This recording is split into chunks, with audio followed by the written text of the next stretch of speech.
rumors, unfiltered rumors.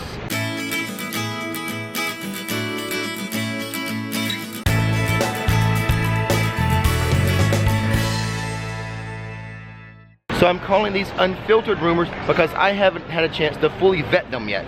Normally I won't say anything on camera until I've heard it from at least 2 sources. So I thought today I would just share with you everything that people have been telling me. And the first rumor I would actually like to share with you today has to do with City Walk.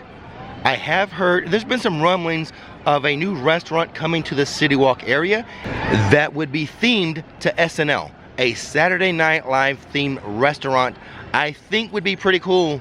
Imagine some of the dishes they could come up with. Like, who wouldn't want to be visiting City Walk in this SNL restaurant during Christmas and order some sweaty balls? Who wouldn't want to do that? Or how about some Chicago-based dishes based on the Bears? While we're in City Walk, they have this kiosk here based on like themed around video games. And look at this yellow Space Invaders shirt. You guys know I'm always on the lookout for a yellow shirt. 30 bucks. I don't think I'm gonna go for this though. All types of video game merchandise at this kiosk here though. Check it out. They have a little mini Galaga arcade game. They also have a little mini Pac-Man game. Both are $27.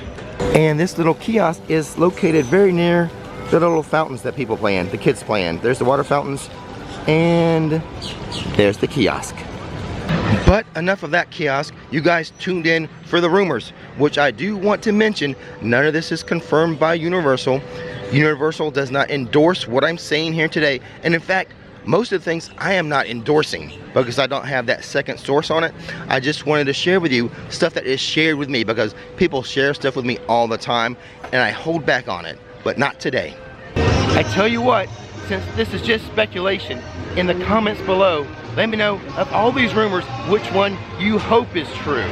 Sorry guys, I have not heard anything as far as an actual opening date, a soft opening, or anything for the Bourne Stuntacular.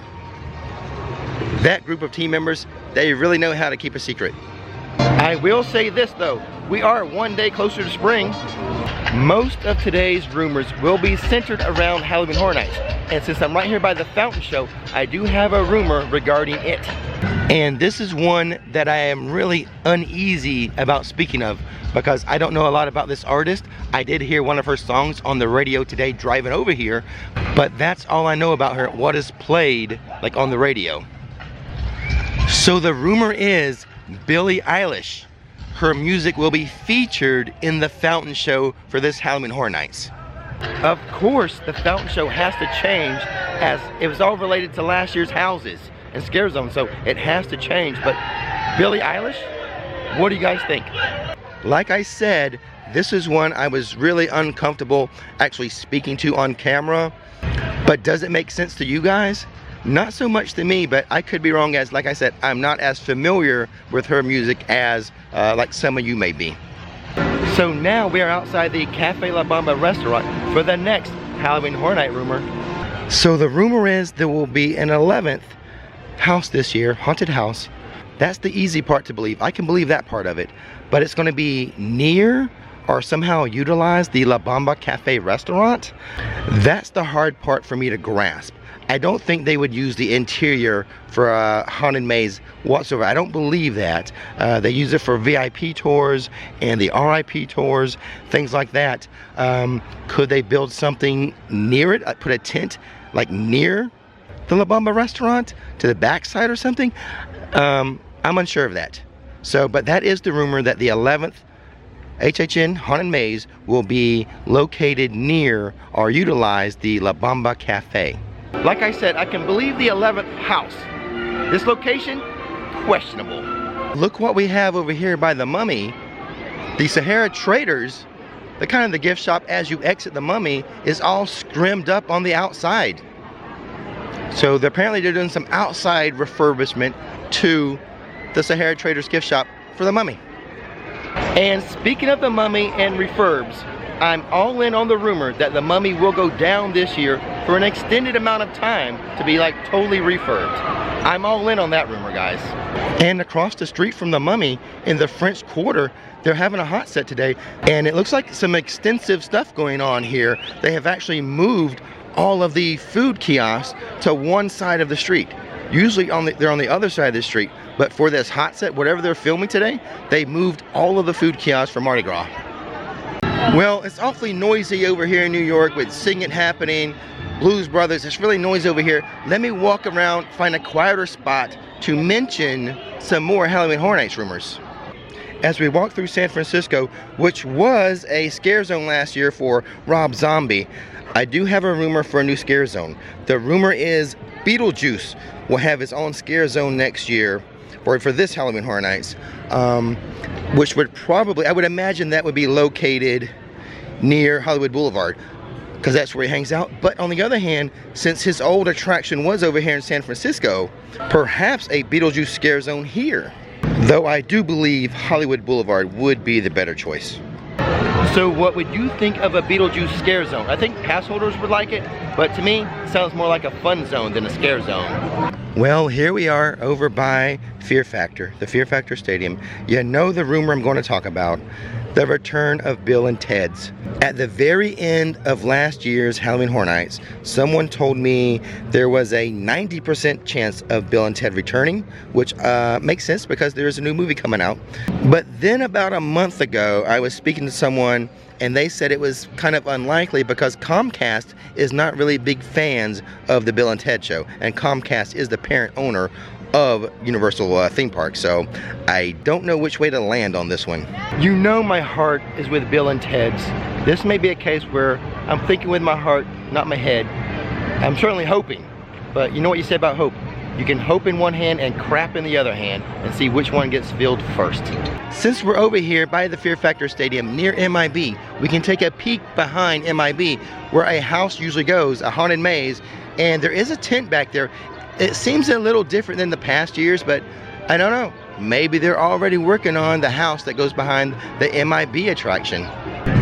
Now on the other side of MIB, past the MIB gift shop and restrooms, a few years back there was a house called Scarecrow the Reaping. The rumor is there's going to be a sequel house to that. So a Scarecrow the Reaping sequel house coming to this year's HHN. That's the rumor, at least. The rumor. Again, I want to say my disclaimer. These are rumors. I don't think Universal has announced any of this. This is just stuff that's been whispered in my ear, as a lot of times you guys will ask me, what have I heard? Well, this is what I've heard. I'm not even saying I believe all of this, but you wanted to know what am I hearing, and this is the stuff I'm hearing. Two more rumored houses I want to talk about. One would be Jordan Peele's remake of the Candyman, because he's remaking Candyman in 2020. That is one I'm really inclined to believe. That one makes a lot of sense. And then the other rumored house would be a house based on the Conjuring movie franchise. So there you go, Jordan Peele's Candyman and a house on the Conjuring. What do you think? Let me know in the comments below. And I don't know about you guys, but I am counting the days so I can get some more pizza fries at HHN. Well, I've made my way back to New York, which is currently housing the Mardi Gras tribute store, but during Halloween Horror Nights, of course, it's the HHN tribute store, because I want to discuss the last couple Halloween Horror Nights rumors that I have for you. There is a rumor that Jack is back for HHN 30, but maybe only for merchandise and marketing. Now the other thing, the other person that should be back, we're really hoping for, is the Terror Queen. Now I'm not an expert on HHN, I haven't been to every one, but I do believe the Terror Queen last made an appearance at HHN 15 where she was like vanquished or something, and she was set to return in 15 years, which this is 15 years later. So a good chance this Terror Queen will return. I'm not gonna lie, another reason why I made my way over to New York, I'm hoping to catch Marilyn. You know I've got to check her out anytime I can. Over here by the Palace Arcade, they do have a times board that's going to list the wait times for the rides and the shows. So let me check on Marilyn right now. Well, it doesn't look like I'm going to see Marilyn today, as the show's at 2:25, the next show, and it's only 1:05 right now. Marilyn, if you're watching this, so sorry I didn't stick around for you, but I'll catch you another day. So that's it for my Halloween Horror Nights rumors. Do me a favor in the comments below, let me know of the rumors I discussed, which one would you most like to see happen? Which one would you like to see come to fruition? And another question I would like to ask, if you could design one scare zone or scare house, what would it be? I know Nikki would choose arachnophobia. And I think I'm a classic guy. I would choose the classic slashers. Jason, Freddy, Michael Myers. I know that's not really like creative of me, but I just love the classics. And I just love seeing Jason and Freddy and Michael Myers just coming at you. I know I'm not original, but that would be my choice. Let me know your choice. And now we're gonna walk all the way over to Islands of Adventure for one last rumor. Not quite at the end yet, guys. You're almost there though. I want to remind you, click that subscribe button and that bell notification button so you'll know when another video is ready for you to view. Since we have made our way over to Islands of Adventure, I do want to share with you that between the two parks, Studios and Islands, Islands is the busier park. More people come through the turnstiles of this park than at Studios. So always just a little bit busier over here. Wimpy's is still open and a pretty good line for it. Also, a good line for the dryers. Okay, last rumor of the day, and it's nothing new. I've mentioned this on the channel before. We believe the Jurassic Park roller coaster will be themed to Jurassic World, and we believe it will be themed to the motorbike chase scene that Chris Pratt has, where we have the Raptors and Chris Pratt on the motorbikes. Well, the Raptors aren't on the motorbike. Chris Pratt is on the motorbike, and he's running with the Raptors, trying to get that big, I think the Indominus Rex, right? We think it's going to be themed around that scene. Since I'm over here, I should note that Ripsaw Falls is closed for set enhancements. As I stand right here at this moment, I'm not sure of the time frame, but I will look it up, and if I can find out, I'll put it on the screen right now. And that is it. That is everything I've been hearing, and I may not hear much more, as I don't think team members are allowed to talk to me anymore. I wonder why. And as always, don't miss the magic, don't miss the fun. Thanks for watching RixFlix, and now, time to relax.